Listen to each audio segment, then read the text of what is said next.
তো যোহন 15 অধ্যায় প্রভু যিশু বলেছেন যে তিনি প্রকৃত দ্রাক্ষালতা, প্রভু যিশুতে স্থিত যে কোনো শাখায় ভালো ফল না ধরে তা কিন্তু কেটে ফেলা হয়। এই যে প্রভু যিশুতে স্থিত অর্থাৎ প্রভু যিশুতে বিশ্বাসী, এখানে কিন্তু বিশ্বাসীদেরই কথা বলা হচ্ছে।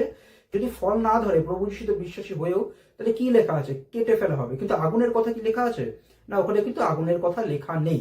যদি আমরা যোহন 15 অধ্যায় 6 পদে দেখি, সেখানে লেখা আছে যে কোনো ব্যক্তি প্রভু যিশুতে থাকে না অর্থাৎ অবিশ্বাসী, প্রভু যিশুতে স্থিত মানেই বিশ্বাসী, প্রভু যিশুতে থাকে না মানেই অবিশ্বাসী, সেই ব্যক্তিদের কথা বলেছেন।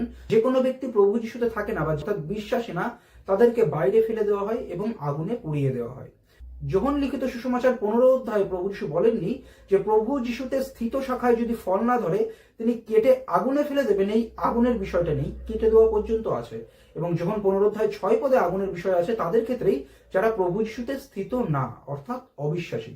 অর্থাৎ বিশ্বাসী ব্যক্তি যে সঠিকভাবে বিশ্বাস করেছে যে যীশু খ্রিস্টই একমাত্র ত্রাণকর্তা, মুক্তিদাতা, তার অনুগ্রহে আমি পরিত্রাণ পাই, তার অনুগ্রহে আমি ঈশ্বরের কাছে উপস্থিত হই, এটা কোনো কর্মের ফল না, এটি একটি বিনামূল্য দান, এইভাবে যে সঠিক বিশ্বাস করেছে, তাদের জীবনে ঈশ্বর ফল উৎপন্ন করেন, ঈশ্বরের আত্মার শক্তিতে ফল উৎপন্ন হয়। বিশ্বাসীদের জীবনে কি কোনোই ভুল হয় না? হয়ে যায়, যেটা আমরা নিজেরাও বুঝি, যেটা বাইবেলেও লেখা আছে, যেটা যাকব তার পত্রে বলেছেন যে আমরা সকলে সব উচট খাই, অর্থাৎ বিশ্বাসী হিসাবে আমাদের ভিতরে ভুল হয়। বিশ্বাসীরা যখন পাপ করে, সঠিক বিশ্বাসীরা যখন ভুল করে, ঈশ্বর তার আত্মা দ্বারা তাদের চেতনা দেন, তারা ক্ষমা চায়, তারা অনুতপ্ত হয় পবিত্র আত্মার শক্তিতে। বা অনেক ক্ষেত্রে পাপের পরিমাণ বেশি হলে ঈশ্বর কিন্তু শাসন করেন, যে তিনি যে পুত্রকে গ্রহণ করেন তাকে শাসন করেন, তাকে প্রহার করেন। প্রহার করার বা শাসন করার কি দরকার? কারণ তাদের ভিতরে এখনো কিছু ভুল হচ্ছে, হয়তো বিশ্বাসে সঠিক কিন্তু কিছু ভুল হচ্ছে, কিছু পাপ হচ্ছে। সেই ক্ষেত্রে ঈশ্বর শাসন করছেন, প্রহার করছেন। পাপের মাত্রা বেশি হলে ঈশ্বর আরো শাসন করতে পারেন বা মৃত্যুদণ্ড পর্যন্ত দিতে পারেন। কিন্তু সঠিক বিশ্বাসীকে আগুন পর্যন্ত অর্থাৎ নরক পর্যন্ত কখনোই নিয়ে যাওয়া হয় না, এটা যেন আমরা বুঝি। একজন যে সঠিকভাবে প্রভু যিশুতে বিশ্বাস করেছে সে অনন্ত জীবন প্রাপ্ত হয়েছে। প্রভু যিশু বলেছেন যে সে কখনো বিনষ্ট হয় না এবং প্রভু যিশুর হাত থেকে কেউ কখনো কেড়ে নিতে পারে না।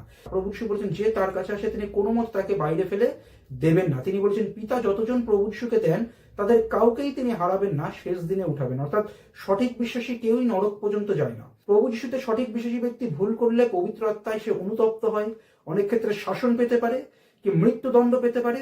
বা 1 করিন্থীয় 3 অধ্যায়ে আমরা দেখতে পাই যে কর্ম অনুযায়ী যখন বিচার হয়, তো যার কর্ম ভালো অর্থাৎ বিশ্বাসী হয়ে পৃথিবীর জীবনে যে ভালো কাজ করেছে, ভালোভাবে ঈশ্বরের ইচ্ছা অনুযায়ী চলেছে, সে বেতন পায়, সে ভালো পুরস্কার পায়। কিন্তু যার কর্ম খারাপ হলে অর্থাৎ সঠিক বিশ্বাসী হয়েও বিভিন্ন বিষয়ে পাপ করলে বা ভুল করলে, সেক্ষেত্রে সে স্বর্গে গিয়ে পুরস্কার হারাতে পারে, সে ক্ষতিগ্রস্ত হবে, তার কর্ম পুড়ে যাবে, কিন্তু আপনি পরিত্রাণ পাবে। এই বিষয়টা লেখা আছে।